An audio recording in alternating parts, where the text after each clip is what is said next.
Hey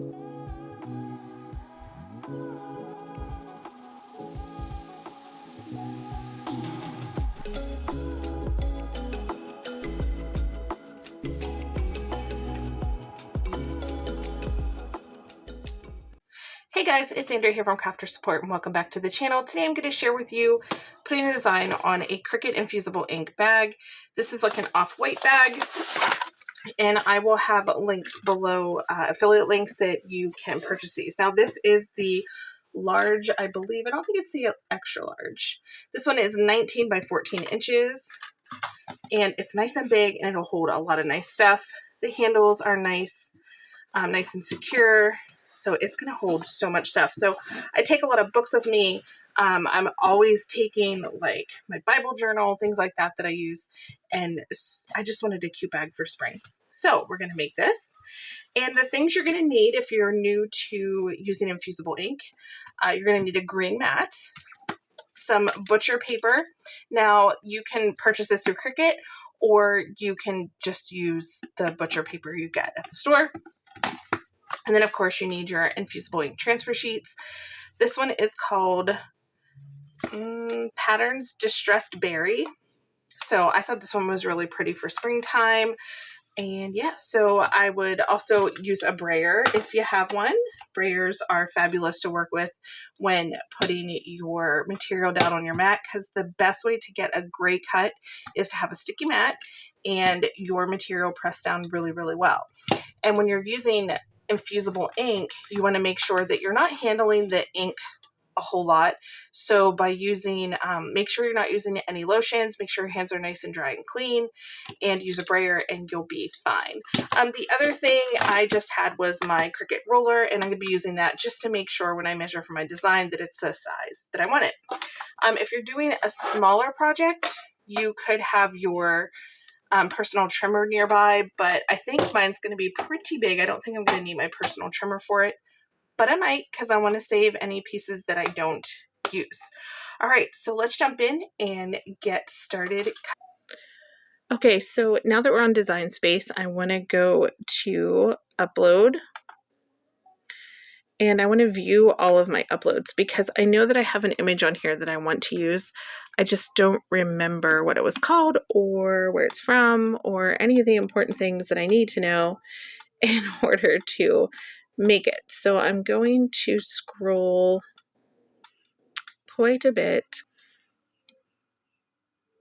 Okay, so I want to use this design.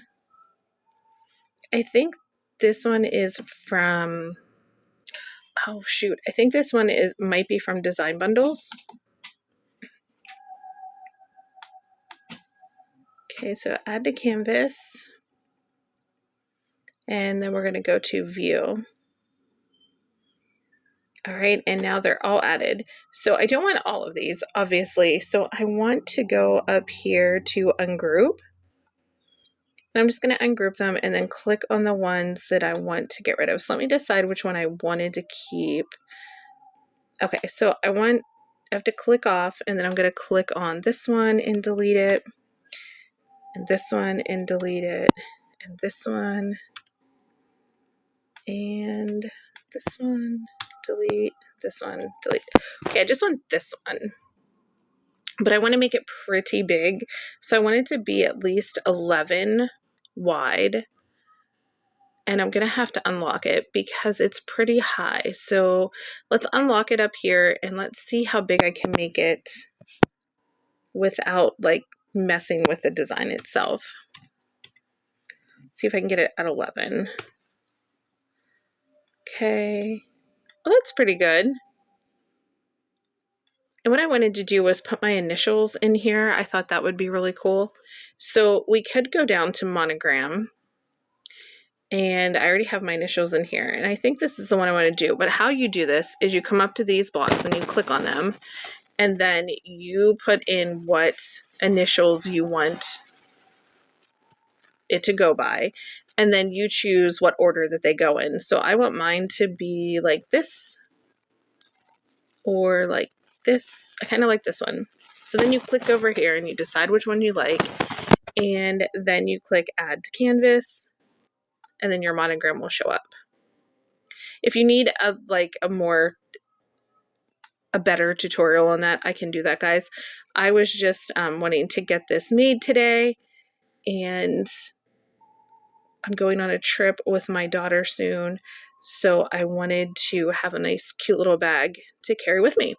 Okay, so now that this is in place and where I want to make it all one piece, because I want it to be all, well, that didn't work.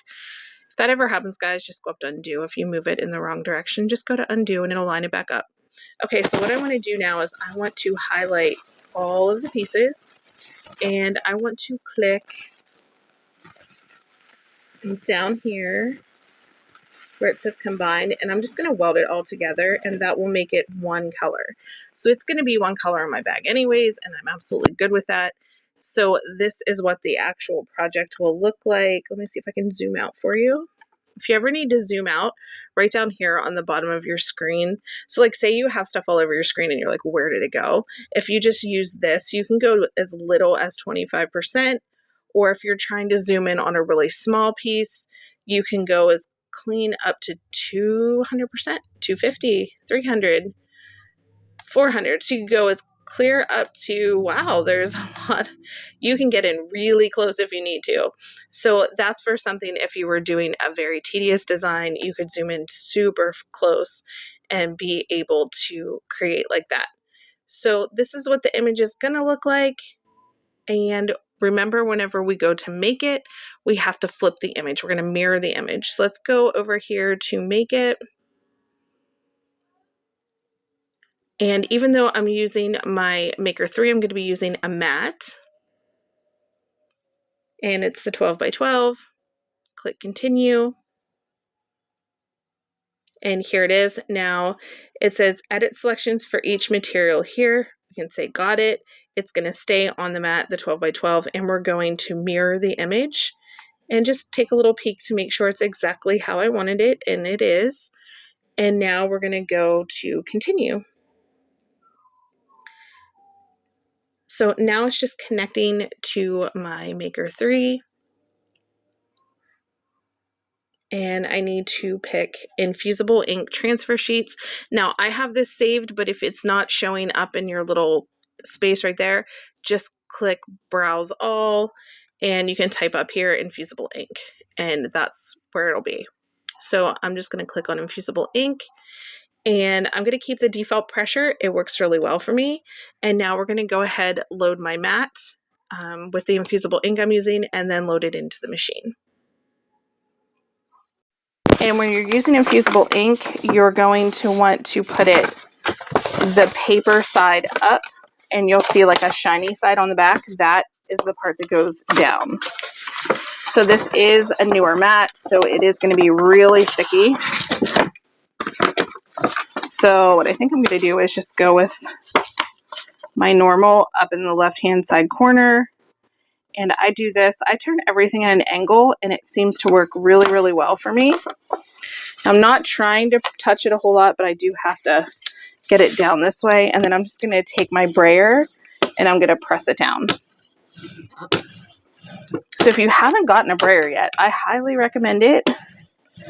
It just helps with better cuts. One of the girls I work with, whenever I'm teaching her cricketing lessons, I just, really emphasize getting one of these because it works really, really well. Okay, so I'm on my mat, and now we're going to head over to the Maker 3 and we're going to cut it.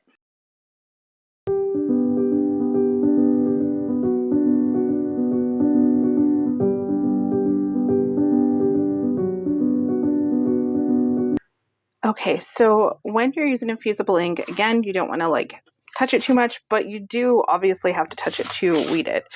So I'm just going to fold it upside down, making sure this is a clean, dry surface.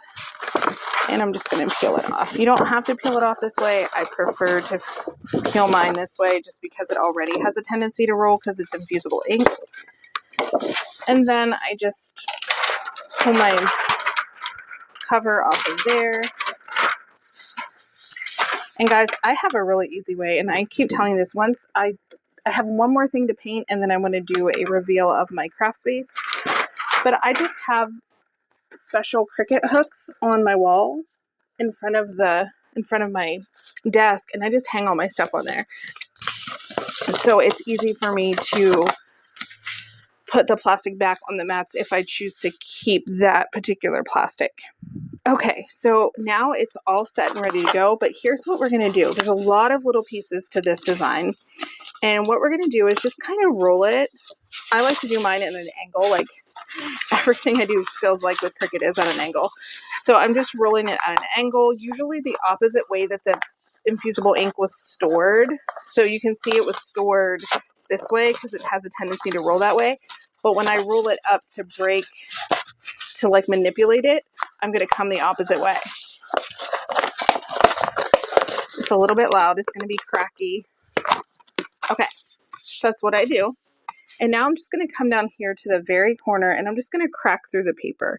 Because when I say paper, this infusible ink sheet is a little bit thicker, and I like to just crack it up and then start peeling. So I'm going to peel from the bottom left just because there's a lot of little pieces up here that I want to make sure I don't lose. So I'm going to peel this way.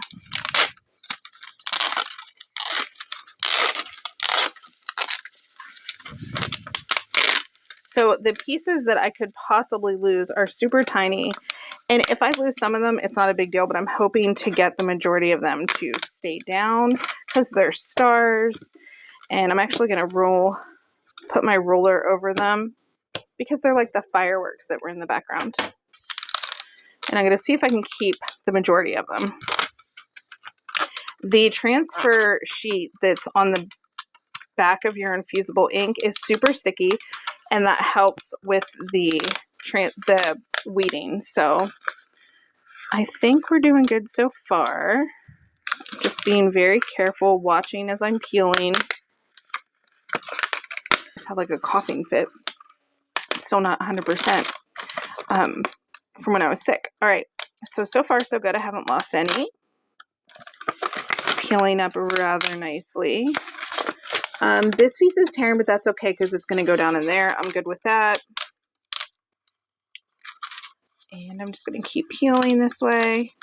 If you notice, I keep turning as I'm peeling, and that kind of gives me the angle that my wrist needs to go to get a good peel. Oh, perfect. Okay, we're going to press that down. That's just the top of my flag.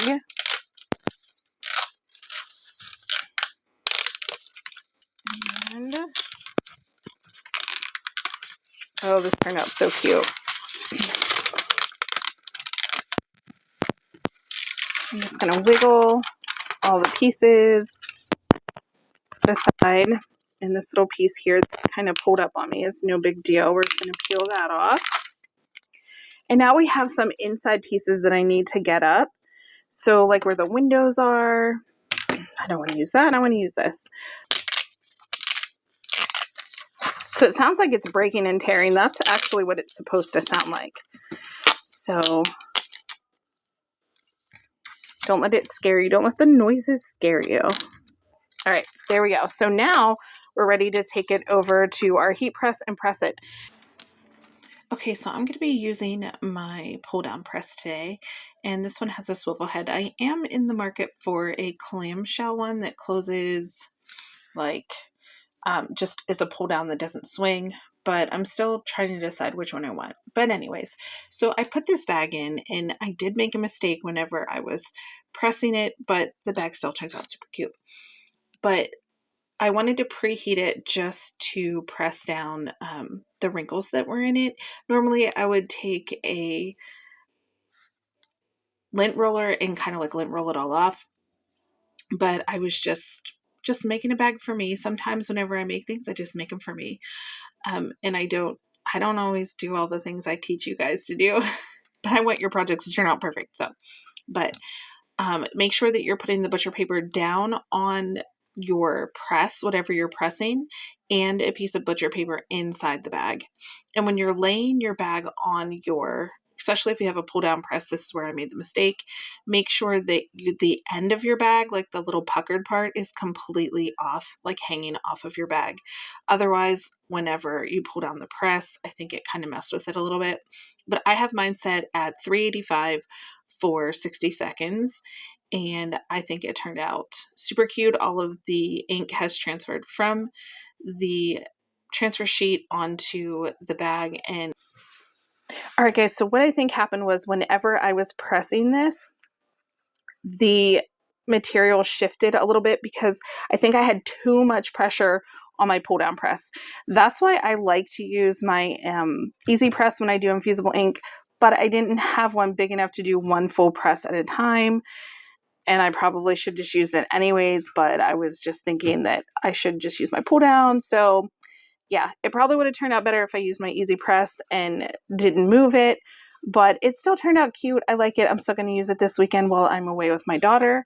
And yeah, so thanks so much for watching, guys. I hope you all have a good day, and I will talk to you soon. Bye.